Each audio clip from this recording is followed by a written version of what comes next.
Hi friends, എല്ലാവർക്കും നമസ്കാരം. ഞാനിന്ന് വന്നിരിക്കുന്നത് വളരെ സിമ്പിളായിട്ടുള്ളൊരു തോരൻ്റെ റെസിപ്പിയുമായിട്ടാണ്. ഇതൊരു സദ്യ സ്പെഷ്യൽ തോരനാണ്. നമ്മൾ മിക്സഡ് തോരനാണിത്. കാബേജ്, ക്യാരറ്റ്, ബീൻസും വെച്ചിട്ടാണ് ചെയ്യുന്നത്. ഞാനിത് ഓണത്തിന് ഇടാൻ വേണ്ടി പിടിച്ചതാണ്. പക്ഷേ എനിക്ക് ഓണത്തിൻ്റെ അടുത്ത ദിവസങ്ങളൊക്കെ വൈഫൈ കംപ്ലൈൻ്റ് ആയി, അതുകൊണ്ട് ഇടാൻ പറ്റിയില്ല. അപ്പോൾ ഞാനിപ്പോൾ പോസ്റ്റ് ചെയ്യണമെന്ന് നിങ്ങളിത് ട്രൈ ചെയ്ത് നോക്കുക.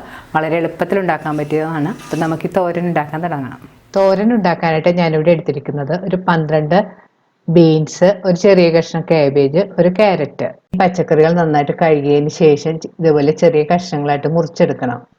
ഇനി വേണ്ടത് ഒരു ചെറിയ സവാള പൊടിയായിട്ട് അരിഞ്ഞത്, കറിവേപ്പില, പച്ചമുളക് ചെറുതായിട്ട് അരിഞ്ഞത്, ഉണക്കമുളക് 2ആയിട്ട് മുറിച്ചത്, കടുക്, ചെറിയ ജീരകം, ഉഴുന്നുപരിപ്പ്, മഞ്ഞൾപ്പൊടി, ആവശ്യത്തിന് എണ്ണ. തോരൻ ഉണ്ടാക്കാനായിട്ട് ഒരു പാൻ ചൂടാക്കാൻ വെക്കാം. പാൻ ചൂടായി വരുമ്പോൾ അതിലേക്ക് ആവശ്യത്തിന് വെളിച്ചെണ്ണ ഒഴിച്ചു കൊടുക്കാം. വെളിച്ചെണ്ണ നന്നായിട്ട് ചൂടായി വരുമ്പോൾ നമുക്ക് അതിലേക്ക് കടുക് ഇട്ട് പൊട്ടിക്കാം. കടുക് നല്ലതുപോലെ പൊട്ടി വരുമ്പോൾ അതിലേക്ക് ചെറിയ ജീരകം ചേർത്ത് പൊട്ടിക്കണം. അതിന് ശേഷം അതിലേക്ക് ഉഴുന്നുപരിപ്പും കൂടി ചേർത്ത് നന്നായിട്ട് മൂപ്പിക്കാം. ഉഴുന്നുപരിപ്പ് കളർ മാറി വരുമ്പോൾ അതിലേക്ക് നമുക്ക് കറിവേപ്പിലയും ഉണക്കമുളകും കൂടി ചേർത്ത് കൊടുക്കാം.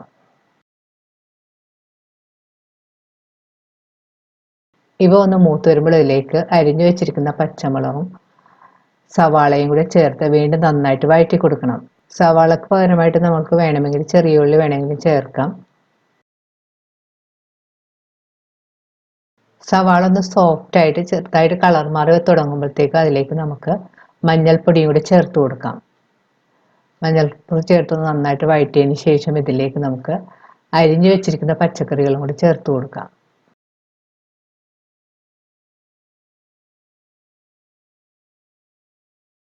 പച്ചക്കറികൾ ചേർത്തതിന് ശേഷം ഒരു 2-3 മിനിറ്റ് ഒന്ന് നന്നായിട്ട് വഴറ്റി കൊടുക്കണം. ഇനി ഇതിലേക്ക് ആവശ്യത്തിനുള്ള ഉപ്പുപൊടിയും കൂടി ചേർത്ത് വീണ്ടും ഒന്ന് നന്നായിട്ട് മിക്സ് ചെയ്ത് കൊടുക്കാം.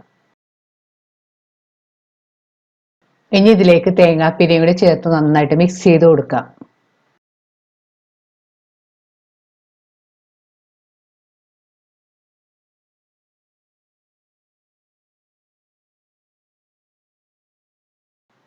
ഇനി പാൻ മൂടി വെച്ച് ഒരു ലോ ഫ്ലെയിമിൽ വെച്ചൊന്ന് കുക്ക് ചെയ്യണം.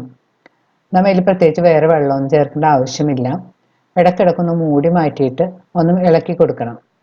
മൂടി വെച്ച് വേവിക്കുമ്പോഴത്തേക്ക് ആവി വന്നിട്ട് അതിൽ നിന്ന് തന്നെ ഉള്ള വെള്ളം കൊണ്ട് തന്നെ ഈ പച്ചക്കറിയൊക്കെ നന്നായിട്ട് കുക്കായി കിട്ടും. ഇപ്പോൾ പച്ചക്കറി ഏകദേശം പാകമായി വന്നിട്ടുണ്ട്. ഇനി നമുക്ക് മൂടി മാറ്റിയതിന് ശേഷം തുറന്ന് വെച്ച് കുറച്ച് സമയം കൂടെ ഒന്ന് നന്നായിട്ട് വഴറ്റി അതിൽ വെള്ളം ഒന്ന് വറ്റിച്ച് ഡ്രൈ ആക്കി എടുക്കാം. തോരൻ പാകമായിട്ടുണ്ടോ എന്ന് നമുക്ക് നോക്കാം. ഉപ്പെല്ലാം നോക്കിയിട്ട് ആവശ്യത്തിനുള്ള ഉപ്പുപൊടിയെല്ലാം ചേർത്ത് കൊടുക്കണം. അതിനുശേഷം വീണ്ടും ഒന്ന് നന്നായിട്ട് മിക്സ് ചെയ്ത് കൊടുക്കാം. രുചികരമായ തോരൻ റെഡിയായി കഴിഞ്ഞാൽ ഇത് നമുക്കൊരു സർവിംഗ് ബൗളിലേക്ക് മാറ്റാം. ഈ വീഡിയോ ഇഷ്ടപ്പെടുകയാണെങ്കിൽ ലൈക്കും ഷെയറും കമൻറ്റും നിങ്ങളുടെ ഫ്രണ്ട്സായിട്ടൊക്കെ ഷെയർ ചെയ്യാനും മറക്കരുത്. വീണ്ടും ഇതുപോലുള്ള നല്ല റെസിപ്പിയുമായി നമുക്ക് കാണാം. Thank you.